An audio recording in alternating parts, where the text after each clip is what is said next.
Bueno, yo soy Blanca Espinosa, también soy estudiante de sexto como Sole. Mi tutor ha sido el doctor Pedro Alcántara. Y bueno, yo voy a hacer un poco una pequeña revisión farmacológica a propósito de un caso que no es nada espectacular, pero un caso que cualquiera de nosotros podría tener en la consulta. Tenemos a una mujer de 84 años que acude a una revisión de su hipertensión arterial. Y es importante destacar que fue una paciente que está en este centro de salud desde 2011, por lo que todo el historial previo, aunque aparece, pero no le ha llevado en seguimiento el mismo doctor. Como antecedentes médicos de interés, destacar la hipertensión arterial, de la que fue diagnosticada en 2004, por lo tanto ya lleva 12 años con la hipertensión, en general con un buen control, y en el momento de la consulta estaba en tratamiento con enalapril y la hidroclorotiazida. Es una mujer obesa, tiene una talasemia minor, lo que es importante para llevar un poco el control de la anemia.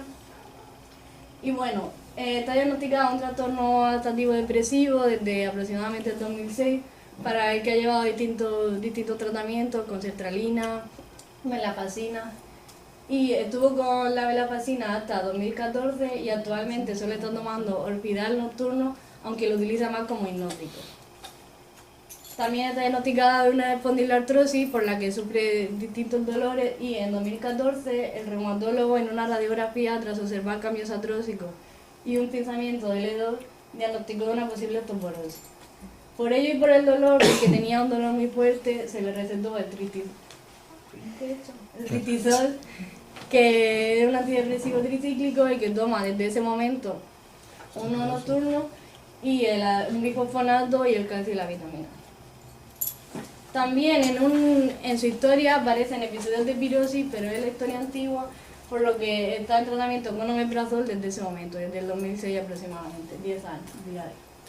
Bueno, la historia actual, la paciente acude el día 14 a su revisión de hipertensión arterial, lleva bastante tiempo sin venir, y en un primer lugar la vemos clínicamente estable, no aparece sintomatología ni una reagudización. Sin embargo, al observar la analítica, se observa que aparece una creatinina de 1,20 y al calcular el filtrado glomerular se calcula de un 41,6 mililitros por minuto. Nos ponemos a revisar analíticas anteriores y se observa que en una analítica de 2015, que fue pedido en un estudio preoperatorio, no fue pedido en el consultorio, ya aparecía un nivel de 1,21, que al preguntar a la paciente, 1,25, que al preguntar a la paciente pues nos dice que el anestesista le dijo pues, que tomara líquido y no le dio más importancia.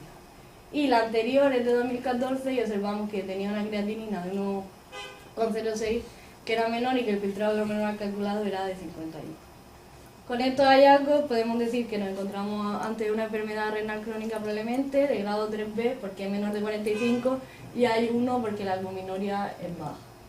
Ante estos hallazgos pedimos una ecografía renal para descartar patología orgánica y una analítica de control. ¿Qué nos planteamos respecto al tratamiento en este momento? Bueno, al ponernos un poco a revisar sobre todo el tratamiento de la hipertensión arterial, leemos que en los casos que aparezca un deterioro de la función renal, lo primero que se debería eliminar sería la tiazida, y por lo tanto eliminamos la combinación y se deja solo el enalapril. Y se dice a la paciente cómo se debe realizar el control de la tensión arterial en la casa, el AMPA, para que nos lo traiga en la próxima visita y ver si el tratamiento si es adecuado. Al día siguiente, lo que sucede es que acude su hija, porque nos dice que su madre está muy preocupada. En la visita anterior, que le hicimos una consulta, Luis y yo estuvimos con ella hablando, parecía que la paciente lo estaba entendiendo, que estaba relativamente bien. Sin embargo, al día siguiente acude la hija porque su madre está muy preocupada, que se ha asustado mucho por el riñón, que no ha entendido bien lo que le pasaba, y viene a consultarnos ya que le expliquemos. Y durante la entrevista, la hija nos refiere que su madre, que desde un año aproximadamente vive con ella, pues tiene pérdidas de memoria, se deja las llaves, está presentando algunos cambios de conducta anómala, un poco más agresiva. Y con estos datos le indicamos que puede tener rasgos de deterioro cognitivo y que por ello habría que hacerle algún tipo de test, mini-mental o otro tipo de test para evaluar estos rasgos. Bueno, ¿qué nos planteamos nosotros? ¿Qué deberíamos hacer ante un caso así? Pues como plan, la revisión farmacológica más completa sobre la para la enfermedad renal crónica y el diagnóstico de los rasgos de deterioro cognitivo. Respecto a la revisión del tratamiento, como vemos, una persona anciana y que está polimedicada. Nos vamos a centrar sobre todo en el tristisol, en el enoxidal y en el omeprazol. El tristisol, como ya he dicho, es la amitriptilina, que es un antidepresivo tricíclico, y sus indicaciones principales son la depresión, la enuresis nocturna, descartar organicidad y el dolor crónico neuropático. Es importante porque realmente nuestra paciente no tiene dolor crónico neuropático, ese componente neuropático no existe. Sin embargo, se le recetó para un dolor y ahí sigue, de 2014, 2 años, y no continúa con este tratamiento. Revisando los criterios Stop-Start, que son los criterios de la Sociedad Europea de Geriatría, en la que se indica cuándo se debe parar o comenzar un medicamento en ancianos, sobre todo polimedicados, se observa que para los antidepresivos tricíclicos el primer stop es la demencia, porque hay riesgo de empeoramiento del deterioro cognitivo. Esto sería bastante importante para nosotros, ya que si se confirman sobre todo los síntomas de deterioro cognitivo. Otros estos son el glaucoma de ángulo estrecho, porque se puede exacerbar los problemas cardíacos, porque hay bastante riesgo de arritmia, los antecedentes de protoactismo o antecedentes de retención urinaria, o como antidepresivo de primera línea, que esto también es importante porque si se justificara como tratamiento antidepresivo tampoco debería llevarse como primera línea. Y bueno, solo recordar que los antidepresivos tricíclicos son anticolinérgicos, y que esto también es muy importante porque nunca se deben asociar, y menos en ancianos, dos anticolinérgicos, porque hay mucho más riesgo de sufrir una intoxicación por anticolinérgicos, que bueno, como aquí vemos de una manera un poco cómica, pues sería sequedad de boca, midriasis, mala visión, taquicardia, estreñimiento y este tipo de síntomas anticolinérgicos. Es importante porque se usan en la práctica clínica habitual, se usan distintos anticolinérgicos, antihistamínicos, antipsicóticos, antiparkinsonianos. Muchos tienen un componente anticolinérgico y sería importante conocerlos para no asociarlos. Bueno, el orfidal, que es el lorazepam, no voy a insistir mucho en esto porque creo que con la sesión de Luis de ayer y con todo lo que se ha hecho aquí se sabe bastante. Simplemente decir, repasar los criterios de esto, pues con riesgo de caída y uso durante más de 4 semanas. Y en nuestra paciente podría existir ese riesgo de caída, ya que es una mujer anciana, obesa, con componente de osteoporosis, espondiloartrosis, y uso más de 4 semanas, y esta paciente lleva 10 años con el orfidal diario. Y bueno, por último, el omeprazol, que es un inhibidor de la moda de protones, como todos sabemos, que como también es uno de los fármacos que más se utiliza sin realmente una indicación real de uso, y que se puede ver que muchísimos pacientes lo utilizan a diario, algunas en algún momento se lo recetaron y ahí sigue. Y me ha parecido bastante curioso repasar este tema. En general, las indicaciones claras son la úlcera duodenal y la úlcera gástrica para tratamiento, que en general el tratamiento se recomienda 8 semanas, no más. Si se resuelve el cuadro y no hay otros factores de riesgo, se deberían eliminar los inhibidores de la bomba de protones. Y la profilaxis en pacientes de alto riesgo, esto sí que es importante, pero cuando estén en tratamiento con AINES o antiagregantes, no cuando no estén con ese tratamiento.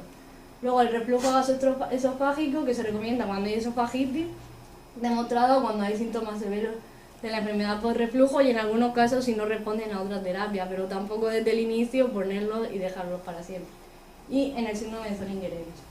Bueno, para mí esto ha sido bastante interesante, pues porque siempre pensamos que son inocuos, que los inhibidores de la moda de protones no tienen efectos negativos, que se ponen y ahí están, que nos protegen y hacen la capa al estómago, pero no. Ya hay muchos problemas que se han asociado al uso a largo plazo de los inhibidores de la moda de protones, como son las fracturas osteoporóticas, sobre todo en pacientes con factores de riesgo, como sería nuestra paciente que tiene una osteoporosis. Se recomienda en que todos los pacientes que tienen estos factores de riesgo y están tomando inhibidores de la bomba de protones hay un buen aporte de calcio y de vitamina D, que nuestra paciente lo tendría, pero bueno, deberíamos estudiar si podría estar relacionado este uso con los mayores síntomas osteoporóticos. La hipomagnesemia, que a mí me ha parecido muy interesante, porque nosotros pues casi que eso no lo estudiamos, y sin embargo es bastante frecuente. ¿Cuáles serían los síntomas? Pues desde fatiga, tetania, delirio, convulsiones, mareo, hasta una arritmia ventricular. Varía mucho, pueden ser desde muy simple hasta realmente graves. Y generalmente aparecen de forma insidiosa y pasan desapercibidos. estos síntomas aparecen más cuando se utilizan otros fármacos que pueden potenciar esta hipomagnesemia, como son los diuréticos de asa, la tiacidas y la digoxina. Y es bastante importante que leyendo guías de práctica clínica e indicaciones, generalmente en estos pacientes se indicaría un control del magnesio antes de poner los inhibidores de la bomba de protones si se van a iniciar de nuevo o durante el tratamiento. Y yo eso personalmente nunca lo he visto hacer. Pedir un magnesio por los inhibidores de la bomba de protones no lo he visto hacer nunca. Y sin embargo está puesto en guías y en la ficha técnica que se debería hacer. También está estudiado el aumento de infecciones por Clostridium difíciles, aunque a nivel intrahospitalario, pero hay relación, no se sabe por qué, se piensa que es un mecanismo directo por las células del colon.